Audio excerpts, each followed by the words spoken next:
AJAX is a set of web development techniques that uses various web technologies on the client side to create asynchronous web applications. So with AJAX, web applications can send and retrieve data from a server asynchronously without interfering with the display and behavior of the existing page. The term AJAX has come to represent a broad group of web technologies that can be used to implement a web application that communicates with the server in the background without interfering with the current state of the page. So in this video, we will learn about AJAX. What's in it for you are, first we will start with introduction to AJAX. In that we will see the rise of AJAX. Next, the bundle of technologies involved in AJAX. And then we will see the difference between synchronous and asynchronous programming. In that we will understand what is asynchronous in AJAX. And next we will see how an AJAX enabled page is different from a traditional web page. In that we will look after the applications of AJAX, also its benefits and drawbacks. And once this is done, we will move on and understand how AJAX works. And next we will learn the AJAX client-server architecture. After that we will look after the AJAX callback functions. And finally we will end the session by looking after the XMLHttpRequest object. So before we begin the session, take up time to subscribe to our channel. Now let's move to the first topic and understand what is AJAX. The acronym AJAX stands for Asynchronous JavaScript and XML. It is a technique used to send and retrieve data from a server. AJAX is a group of related technologies used to display data asynchronously. The word asynchronous means the user need not wait until the server replies. AJAX is not a programming or a scripting language or any new inventions or a separate web service or a module or a plugin. It is a group of technologies like JavaScript, DOM, XML, HTML, CSS and many more. AJAX is an algorithm with old technologies similar to dynamic HTML. AJAX allows to create server connections in the background while the user is interacting with the web front end. And these connections can be created asynchronously, which means the user need not wait until the server replies. In other words, it sends and retrieves the data without reloading the web page. What makes AJAX unique and why do I need to use AJAX? AJAX is the best solution if you want to update your web page asynchronously by exchanging the data to and from the server. It means that without reloading the complete web page of your application, we can update the part of the web application dynamically and asynchronously without sending the request back to the server. That is, it makes the request to the server without reloading the page and receive and work with the data from the server. AJAX allows you to send only important information to the server, not the entire page. So only valuable data from the client side is routed to the server side. And thus it makes your application interactive and faster. Also, it is a great tool to create more dynamic web pages and enhance the user interactions. Now let's see the AJAX history and development. The term AJAX may not have been coined until 2005, but its origin stretches all the way back to early 2000s when the browsers provided developers with a glue between client and servers. So in the past, when there was no such thing as AJAX, the websites needed to reload each and every time for retrieving even a small bit of information from a server or processing a tiniest client request, and that made the web pages very inefficient. Also, this placed an additional load on server and made the bandwidth a limiting factor on performance. So in order to overcome the cycle of request response and fetch required data from the server without having to make a round trip, Microsoft came up with iframe technology in 1999, but it was clunky and not efficient. In 1996, the iframe tag was introduced by Internet Explorer.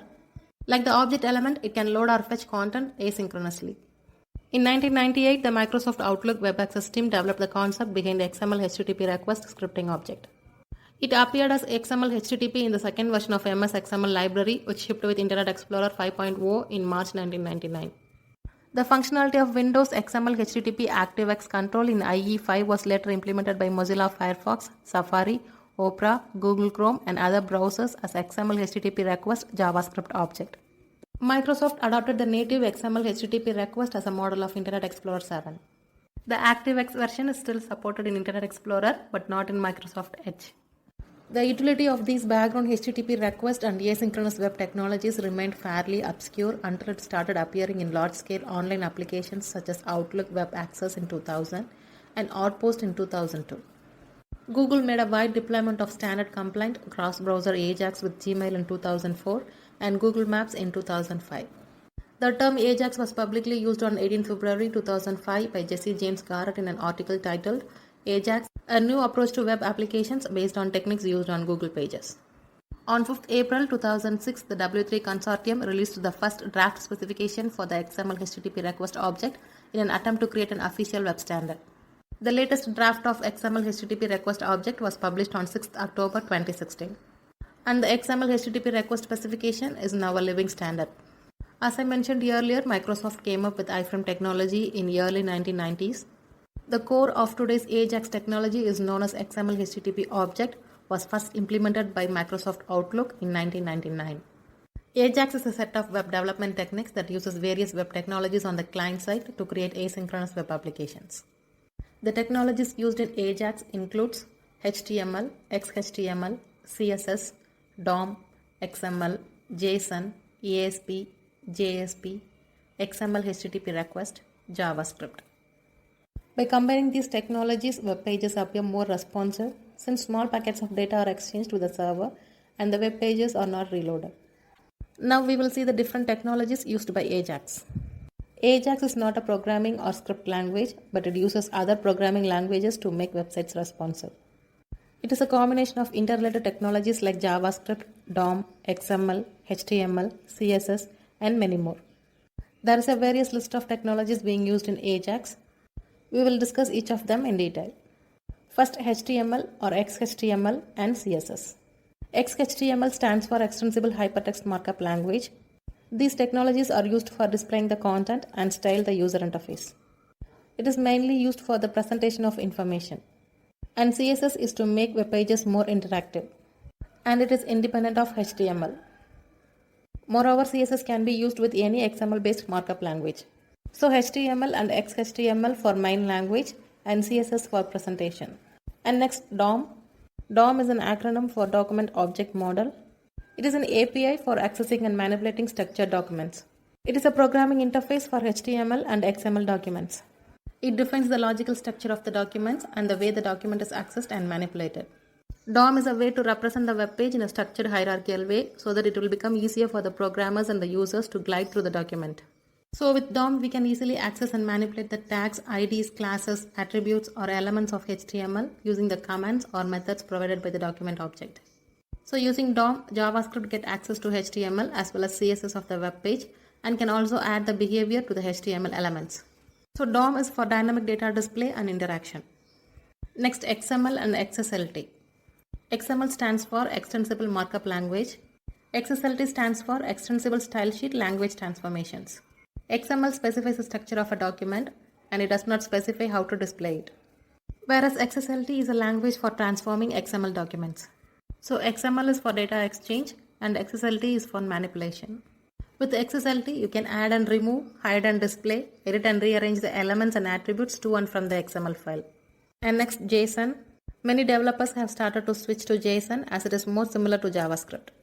JSON is an acronym for JavaScript Object Notation. JSON and XML have hierarchical structures. Both JSON and XML can be used on the server side for carrying data to and from the server. JavaScript object notation is like XML, but it is short and faster than XML. And the next technology is ASP and JSP. ASP stands for Active Server Pages. JSP stands for Java Server Pages. Both ASP and JSP are server-side scripting languages, and they are widely used for generating dynamic content for a web page. The primary difference between these two is that ASP generally interact with the backend environment built on Microsoft technologies, while JSP operates in Java-based environment. And next, XML HttpRequest object. It is used for asynchronous communication between client and server. It is a JavaScript object that performs asynchronous interaction. The XML HttpRequest object can be used to request data from the web server. JavaScript is a script language of HTML and web. It is used for connections between HTML, CSS, and XML technologies. It is mainly used for client-side validation that validates the user input in HTML form before sending the data to the server. JavaScript is a key or middle and AJAX operation. Finally, JavaScript programming language tie all these technologies together. So AJAX combined these technologies to create a new approach for developing a web applications without reloading. We know that AJAX stands for Asynchronous JavaScript and XML. Then what is asynchronous? Before understanding asynchronous programming, let's see the difference between synchronous and asynchronous programming. Synchronous is sometimes referred as sync and asynchronous is also known as async, or two types of programming models. In computer programming, synchronous and asynchronous models are essential. The term offers a clue about what each programming model does and the difference between them. Synchronous tasks happen in order, that is, you must finish the task before moving on to the next. Whereas asynchronous tasks can be executed in any order or even simultaneously. Then how can this be understood in terms of programming? Synchronous is known as blocking architecture and it is ideal for programming reactive systems. As a single thread model, it follows a strict set of sequences, which means that operations are performed one at a time in a perfect order. While one operation is being performed, other operations instructions are blocked. The completion of first task triggers the next, and so on. Synchronicity in programming happens when the execution of operation is done sequentially. An operation will only be executed after the previous one is done. So this means that a potentially complex task may take a while before all its steps are executed and completed. To illustrate how synchronous programming works, think of a telephone conversation. While one person speaks, the other listens.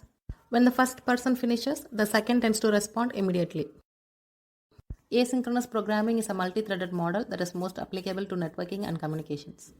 Asynchronous is a non-blocking architecture, which means it does not block further execution while one or more operations are in progress. So with asynchronous programming, multiple related operations can run concurrently without waiting for the other task to complete. Texting is an asynchronous communication method. So in that, one person can send a text message and the recipient can respond at their leisure, which means in meantime the sender may do other things while waiting for a response. Another example of asynchronous programming is low-code app development. In low-code platform, multiple developers can work on projects at the same time, which helps accelerate the process of delivering apps. In the conversation about synchronous and asynchronous programming, there is a curveball called JavaScript. It is a common scripting language that is used to make websites interactive. JavaScript is an asynchronous and concurrent programming language that offers a lot of flexibility. It is single-threaded like sync, but also non-blocking like async. Although it is synchronous by nature, JavaScript benefits from asynchronous code. Long-running JavaScript functions can make the user interface or server unresponsive until the function has returned, resulting in a less than stellar user experience. However, there are some instances where the user can benefit from blocking programming, for example, when making an online payment. So the beauty of JavaScript is that it offers the best of both worlds, that is single-threaded and multi-threaded, blocking and non-blocking. So with this flexibility, programmers can write the code in single programming language instead of two. There is one for synchronous operation and another for asynchronous operation. And so far we have seen what is synchronous and asynchronous programming. Now let's see what does asynchronous means in AJAX. Asynchronous means that the script will send a request to the server and continue its execution without waiting for the reply. As soon as reply is received, a browser event is fired, which in turn allows the script to execute associated action. AJAX knows when to pull data from the server because you tell it when to do it. Asynchronous programming allows more things to be done at the same time and is typically used to enhance the user experience by providing an effortless quick loading flow. Asynchronous means the request will not block other requests and run in parallel. And this is the modern and most efficient way to send and receive data from the server. Responsive UI is a great use case for asynchronous planning.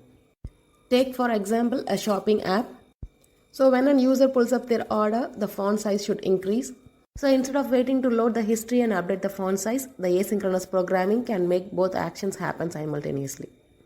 Asynchronous communication is a type of communication where messages or informations are sent and received at different times, eliminating the need for an immediate response. Common asynchronous examples include emails, company newsletter, chatting on Slack and Asana, and Trello boards. When we talk about asynchronous communication, email is often the first thing that comes to mind, and it is the most preferred method of asynchronous communication, which allows the people to respond to the messages when it is convenient for them while creating a secure record of any exchange of information. For example, like announcements, meeting requests, and project updates. As long as employees have a stable internet connection, teams can use email to communicate and coordinate without having to meet or talk on the phone. Emails can also be CC'd to multiple people, making it a great collaboration tool. Project management tools like Asana and Trello show a visual display of who is working on what, making it much easier to work asynchronously. Each team member can see the current status of each task, whether it is delayed or in progress or it is completed. Most of them also have features like tags and subtasks, which are handy for managing large-scale projects. So no back and forth of emails and text messages means no confusion. Processing your request asynchronously avoids the delay in retrieval of data from the server. So when the user interacts with the web page, the requested information will be processed in the background and the response will update the page as and when it arrives. Therefore, the preferred way to use AJAX is to use asynchronous calls wherever possible, and this is the default setting in AJAX. Now let's move on and understand how is an AJAX enabled page is different from traditional web page. In traditional web applications, every time the user triggered an event, the request was sent to the server and the complete page was rendered again as a result of that. The classic web applications are basic HTML-based applications that submit an HTTP request to the web server after every user action, and it will wait for the response before displaying an updated HTML page. And this approach makes a lot of technical sense, but it doesn't make for a great user experience. Whereas AJAX allows for partial page rendering, which enables the user to trigger multiple events through different portions of the same web page.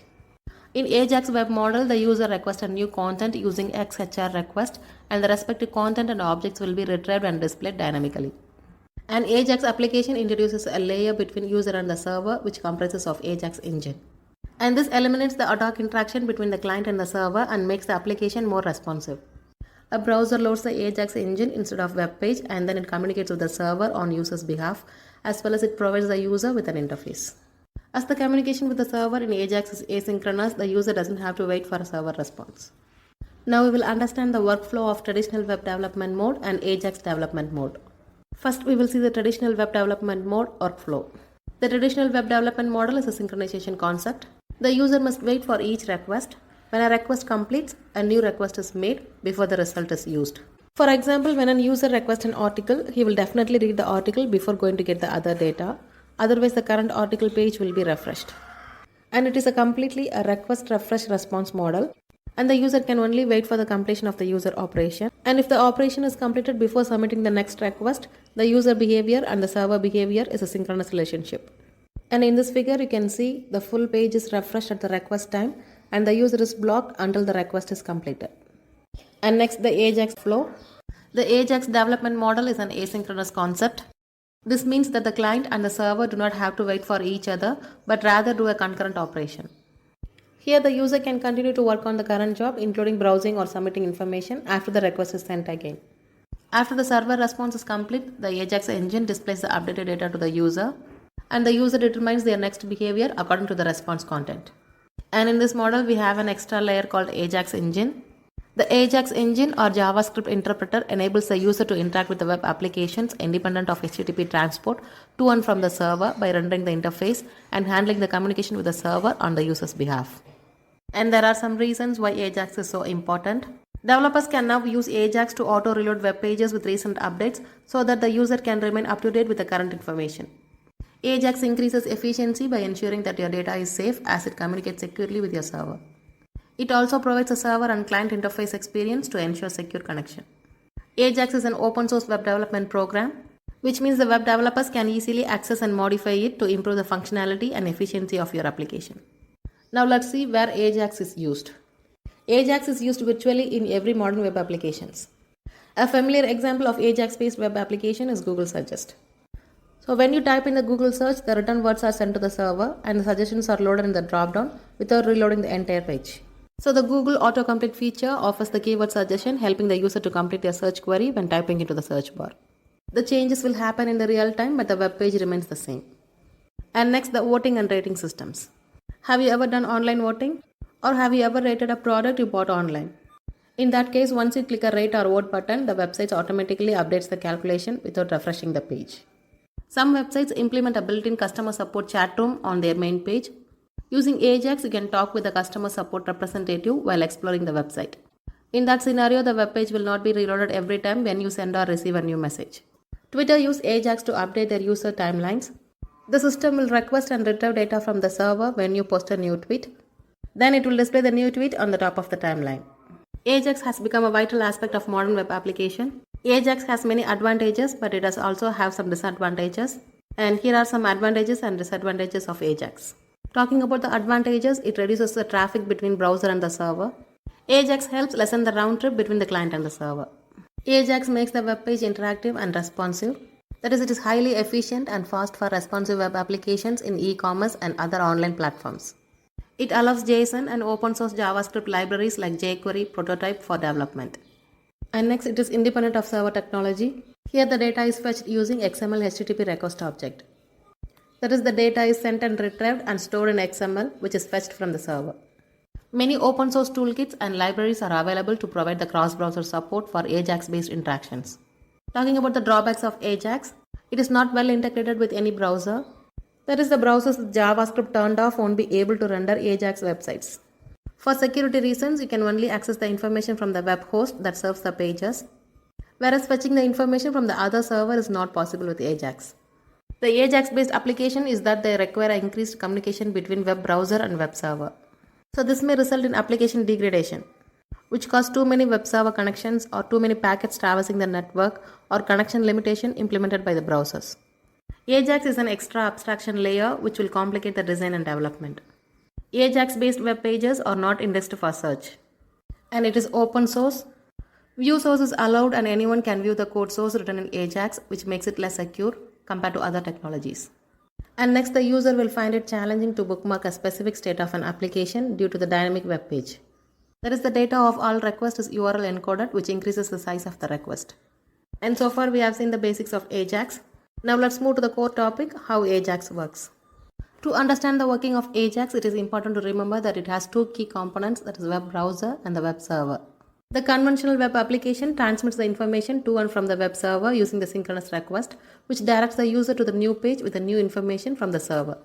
But with AJAX, once the user hits the submit button or performs some action, the JavaScript makes the request to the server and interprets the result and asynchronously updates the browser screen. And here is how the process works. First, some event happens on a web page. For instance, a page loads or a user clicks on a particular button.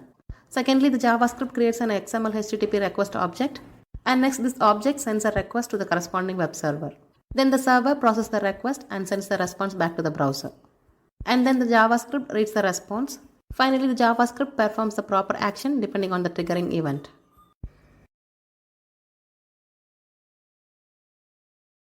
Now we will understand the AJAX client-server architecture. And you can see AJAX communicates with the server by using the XMLHttpRequest object.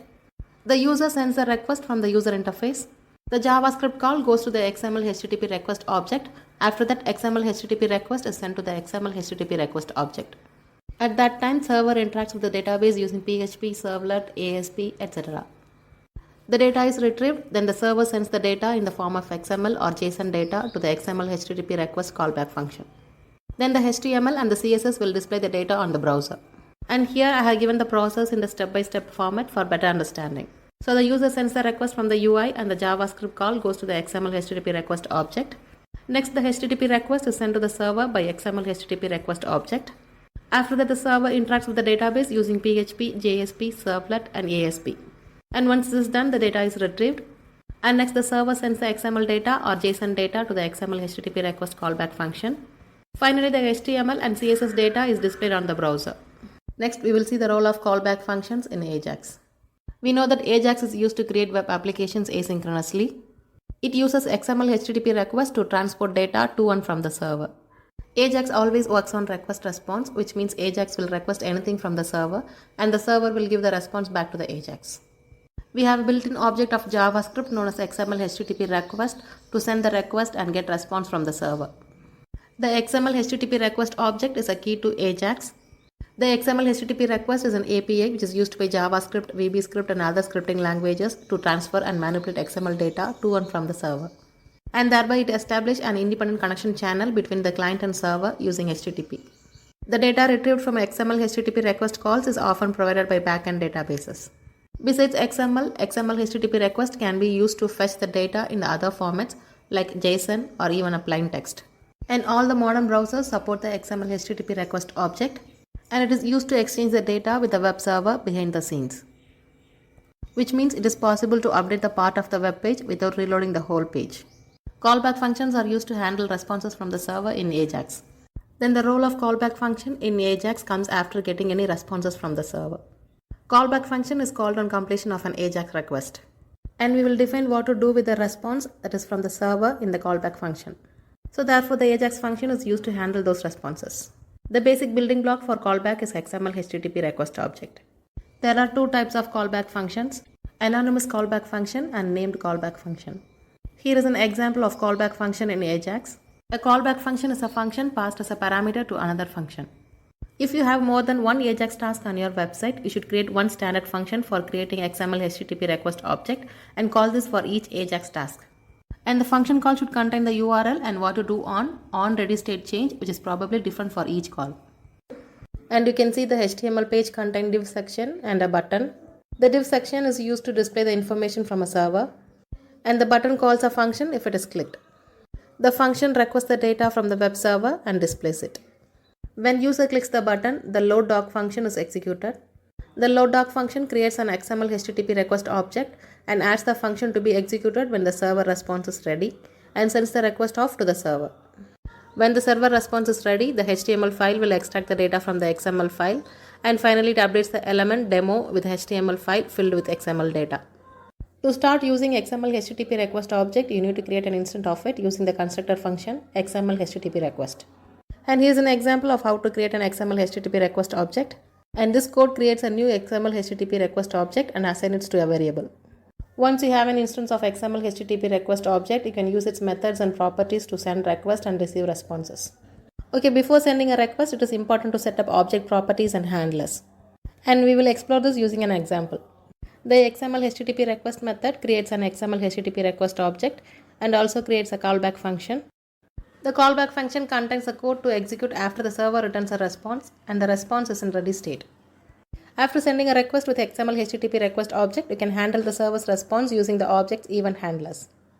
The most commonly used event handlers for handling responses are onLoad, onError, and onReadyState change. The onLoad event handler is called when the server response is successfully received. Here is an example of how to use the onLoad event handler. And next we send the request with XMLHttpRequest methods. And these methods are used to send requests to the server. The most commonly used methods for sending the request are open and send. The open method initializes the new request and specifies the HTTP method, the URL of the server, and whether the request should be asynchronous, that is not blocking the user interface. And here is an example of how to use the open method. And in this example, we are sending a GET request to the URL. After calling the open method, you can use the send method to actually send the request to the server. And here is an example of how to use the send method. This code sends the previously initialized request to the server. Now let's see an example to demonstrate how to change the content of h2 tag using AJAX. First, we will implement the structure of our web page using HTML. In this code, we have defined the div container and given the ID attribute so that we can reference this div container later in our JavaScript code. This div section is defined so that it can display the information from the server. And next, we define a h2 tag and a button in which we passed an onClick event. So whenever the user clicks on this button, an event will be generated and the function change content will be executed. Now we are done with HTML page setup. We need to write some script code. Now we are going to include the JavaScript code inside the script tag, and we can do that with the following lines of code. In our script code, we first need to create the function loadDoc that will be executed with the click of the button. And you can see in the code snippet, the function generates a new XML HTTP request and it waits for the response from the server. On receiving the response, the content of the div container will be replaced by this function. And this line, we are using the onLoad built-in function. This line of code will update the div element content. This line of code will get the file. Finally, this line of code will send the request. Now we need to create a file with the name of ajax_info.txt and write some dummy information. And now you can see the output. So when the user clicks on the button, the text will change to the text that was present inside ajax_info.txt file. As I mentioned earlier, callback functions are used to handle the responses from the server in AJAX, and there are two types of callback functions: the anonymous callback function and named callback function. Anonymous functions are the functions that do not have any name or identity. The anonymous function declaration must begin with the function keyword, which must be followed by closed parenthesis. The parenthesis can include 0 or more parameters, and in this function we can write the function statements just like we do for any other JavaScript functions inside the curly parenthesis. And we store the results returned by an anonymous function in our variables. To write callback function as an anonymous function, we have to set the value of the event handler equal to the anonymous function. The anonymous function will have access to the variable set in its containing function. And these are the steps involved in anonymous callback function. First, create an XML HTTP request object. The XML HTTP request is a built-in object through which data is transported to and from the server. And thus the requests are made to the server and the responses are received. Next, use the open method. And this method of XML HTTP request is used to create a request to the server. And this is the syntax for open method. And in this method, async, user, and password attributes are optional. The method include get, post, put, delete, or HTTP URLs. The URL is a uniform resource locator to which the request is sent. Then async indicates whether the request is to be sent asynchronously or not. And its default value is true. If the value is true, it handles the request asynchronously. If the value is false, it indicates the request is handled synchronously. Next, the user and password. If authentication is involved, mentioning the username and password is necessary. And its default value is null. Next, we use the send method. This XML HTTP method is used to send the request. If the request is asynchronous, that is asynchronous attribute of open method is true, this is returned once the request is sent successfully. If synchronous, the method will not return until the response is received from the server and the user should remain idle. To manage the response, we use the property of XML HTTP called onReadyStateChange. And next, call the callback function. Now call the callback function by attaching with onReadyStateChange as anonymous function. Now perform the required action on the received data by writing all the codes inside this function. The onReadyStateChange property defines a function to be executed when the ready state changes. That is the status of XML HTTP request. The ready state values are 0, 1, 2, 3 and 4. If it is 0, the request is not initialized, and 1 indicates the server connection is established, and 2 says the request is received, and 3 for processing the request. 4 indicates the request is finished and the response is ready. Next, the HTTP status values. The HTTP value 200 indicates OK, 403 for forbidden, and 404 is not found. Let's see an example where we display some content on the HTML page based on button clicks. And here the request is sent to the server using AJAX. To make a request, create a new XML HTTP request object. Then open the target URL by calling the open method. And here we use the post method to send the form data. And the data is sent to the server by passing it to send method. The custom HTTP request header is added to the request using XML HTTP request object.setRequest header. So when a request is sent to the server, we want to perform some actions based on the response, right? For that, we use a property onReadyStateChange. The onReadyStateChange event is triggered every time when the ready state changes. The ready state property holds the status of XML HTTP request. So in the onReadyStateChange event, we specify what will happen when the server response is ready to be processed. When the ready state is 4 and the status is 200, the response is ready. Note that onReadyStateChange event will trigger 5 times, that is from 0 to 4, 1 time for each change in the ready state. Here is where we defined our callback as an anonymous function. So the anonymous function will have access to the variable set in its containing function. And whenever the callback is called, the terminal will print this is the callback as anonymous. And next, the callback as a named function. And here the XML HTTP request object should be created as a global object outside the function. And in named callback function, first we define the callback function with a name. So initially define a callback function with a proper name and include the code to deal with the response received from the server. And then create a XML HTTP request. Next, use the open method. Then use send method. And next, use the onReadyStateChange property of XML HTTP request. Finally, call the callback function. And here we will call the named callback function by attaching it with the onReadyStateChange property. And use an example to display a data using named callback function. First, we create XML HTTP request object in the global scope, that is outside the functions. Then write a function to use as a callback function. And here the name of the callback function is func_callback. And now we have to set onReadyStateChange property to the name of the function. Then call or define callback function when state changes. So whenever state changes, the callback is called and the terminal will print this is the callback as named. The global variables may cause some problem, therefore the first approach is commonly used. And note that for security reasons, the modern browsers do not allow access across domains. This means that both the web page and the XML file it tries to load must be located on the same server. So if you want to use the above code on your own web page, the XML file you load must be located on your own server. Now let's move to the last topic, which is XML HTTP request properties and methods. XML HTTP request is a built-in browser object that allows you to make HTTP request in JavaScript. Despite having the word XML in its name, it can operate on any data, not only in XML format. With this, we can upload or download files, track the progress, and much more. In modern web development, the XML HTTP request is used for 3 reasons. First, we need to support the existing script with XML HTTP request. Secondly, we need to support the old browsers and do not want polyfills. That is to keep the scripts tiny. Right now, we have another modern method called fetch that somewhat deprecates XML HTTP request. So we need something that fetch can't do yet. For example, to track the upload progress. So in that case, we can go with XML HTTP request. First, we will see the methods of XML HTTP request object. First, we have new XML HTTP request. It will create a new XML HTTP request object. And next abort, which will cancel the current request. The getAllResponse header method will return the complete set of HTTP header as a string. The get response header with header name will return the value of the specified HTTP header. And next we have open method. In this we specify the method, URL and other optional attributes of the request. The method parameter can have the value of get, post or head. Other HTTP methods such as put and delete can be used, which are primarily used in REST applications. The async parameter specifies whether the request should be handled asynchronously or not. And it has two values, true and false. True means asynchronous and false means synchronous. And next the send method will send the request. And next we have set request header with label and value. This will add the label value pair to the HTTP header to be sent. Next we will see the properties of XMLHttpRequest. First we have onload property. A function will be called whenever the ready state property changes. Next we have onReadyStateChange. A function will be called whenever the ready state property changes. And next we have ready state. It defines the current state of the request or holds the current status of XMLHttpRequest. There are 5 states of request.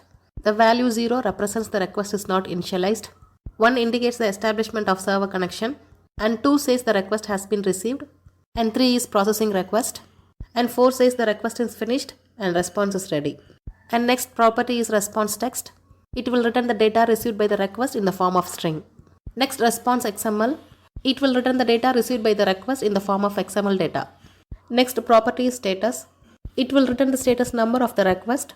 For example 200 for OK and 404 for not found. Then status text. It will return the status text in the form of string. That is OK and not found for 200 and 404 respectively. And with this we have come to the end of the session. Thank you so much for watching.